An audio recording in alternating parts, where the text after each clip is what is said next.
Hello dear student, आज हम start कर रहे हैं class 8th science chapter 4 materials, metals and non metals. हम जनरल आज देखेंगे मेटल्स एंड नॉन मेटल्स के बारे में। आप लोग जानते होंगे मेटल्स क्या होते हैं, नॉन मेटल्स क्या होते हैं। उनके बारे में बहुत ज़्यादा साइंस की लैंग्वेज में नहीं बट जनरल लैंग्वेज में तो जानते हैं कि मेटल्स क्या है, आयरन, गोल्ड, सिल्वर। और नॉन मेटल्स में क्या आ जाएगा, ग्लास है, प्लास्टिक है, पेपर है ना, वुड है। ये सब किस कैटेगरी में आ जाएंगे, नॉन मेटल्स के बीच कैटेगरी में आ जाएंगे। अब यहाँ एक टेबल दी हुई है, इस टेबल में आपको बताना है कौन से मेटल्स हैं और कौन से नॉन मेटल्स हैं, है ना। अब इसमें क्या है, दो मतलब डिफ्रेंशिएट करने के लिए दो पॉइंट दिए हैं। इसमें शाइनी और डल बताना है, और दूसरा है हार्डनेस, बहुत ज़्यादा हार्ड है या नहीं है, बहुत कम हार्ड मतलब ज़्यादा हार्ड नहीं है। तो आयरन का अपीयरेंस कैसा होता है, शाइनी होता है और हार्ड होता है, वेरी हार्ड। कोल जो होता है डल होता है, नॉट वेरी हार्ड। सल्फ़र यदि हम देखें तो डल अपीयरेंस लिए होता है, not very hard. Aluminium shiny appearance लिए होता है एंड हार्ड होता है। Than copper Shayari appearance and very hard. अब यदि हम इसमें देखें तो हम ये देखेंगे कि आयरन, एल्यूमिनियम और कॉपर ये तीनों किस कैटेगरी के हैं, मेटल्स हैं। और इन तीनों का अपीयरेंस कैसा था, शाइन था, और हार्डनेस में ये कैसे थे, वेरी हार्ड थे। जबकि कोल और जो सल्फ़र था ये किस कैटेगरी में आ रहे थे, ये इनका अपीयरेंस डल था और ये बहुत ज़्यादा हार्ड नहीं थे। मतलब हम यहाँ दो डिफ्रेंशिएट बता सकते हैं मेटल्स और नॉन मेटल्स के बीच में। अपीयरेंस में मेटल्स कैसी होती हैं, शाइनी होती हैं, और हार्डनेस में कैसी होती हैं, वेरी हार्ड होती हैं, है ना। तो ये मेटल्स की हमने दो फिजिकल प्रॉपर्टी के बारे में देखा कि मेटल्स शाइनी अपीयरेंस लिए हुए होती हैं और वेरी हार्ड होती हैं, जबकि इसके अपोजिट नॉन मेटल्स जो होती हैं वो कैसी होती हैं, डल अपीयरेंस लिए होती हैं और बहुत ज़्यादा हार्ड नहीं होती हैं। अब उसके अलावा यदि हम देखें तो और भी बहुत सारी प्रॉपर्टीज़ होंगी जिसके बेसिस पर हम मेटल्स और नॉन मेटल्स को डिफ्रेंशिएट कर सकते हैं। तो अब देखिए हम एक एक प्रॉपर्टी के बारे में देखते जाएंगे कि कौन सी ऐसी प्रॉपर्टीज़ हैं, फिजिकल प्रॉपर्टीज़, जिनके बेसिस पे मेटल्स एंड नॉन मेटल्स को डिफ्रेंशिएट कर रहे हैं। Have you ever seen a blacksmith beating an iron piece और an iron article made up of a metal like a spade or shovel and axe? Do you find a change in the shape of this article on beating? देखिए आप लोगों ने लोहार को देखा होगा, वो जब हथौड़े से या बीट करता है किसी भी आयरन आर्टिकल को तो उसके शेप में चेंज आ जाता है।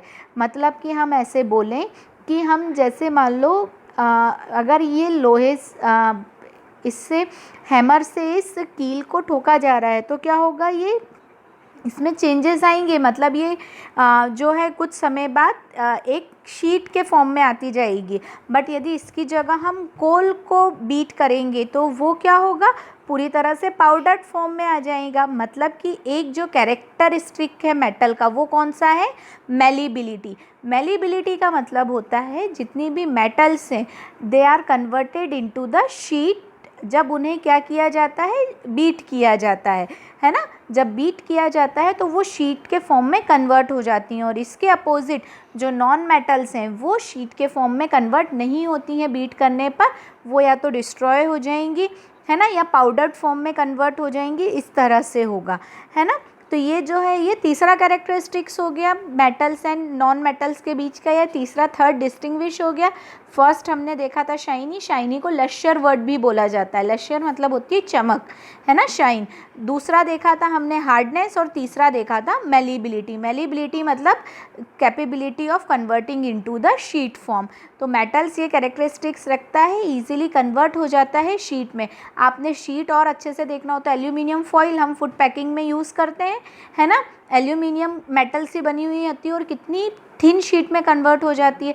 इसके अलावा सिल्वर फॉइल जो होती हैं जिन्हें हम स्वीट्स वगैरह पे लगी हुई होती है, तो वो भी एक जो है मेलिबिलिटी का ही एग्जाम्पल है ना। तो इस तरह से मेटल्स में मेलिबिलिटी का कैरेक्टर होता है। अब इसके बाद यदि हम देखें तो कैन यू होल्ड अ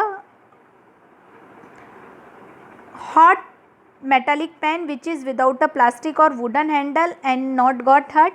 अब आपने देखा है क्या एकदम गर्म कोई चीज़ मेटल्स की बनी, जनरली हम जो यूटेंसिल्स यूज़ करते हैं वो किसके बने हुए होते हैं, मेटल्स के होते हैं। तो कोई भी जैसे मान लीजिए पेन रखा हुआ है इस गैस पे, तो हम क्या बिना उससे किसी भी होल्डर के होल्ड कर सकते हैं क्या गर्म पेन को? नहीं कर सकते हैं। क्यों? क्योंकि मेटल्स जो होती हैं they are good conductor of electricity, heat and electricity. मतलब जो नेक्स्ट कैरेक्टर है वो क्या हो गया? कंडक्शन हो गया। जबकि इसके अपोजिट हम नॉन मेटल्स देखें तो नॉन मेटल्स की कंडक्टिविटी बहुत ही पुअर होती है।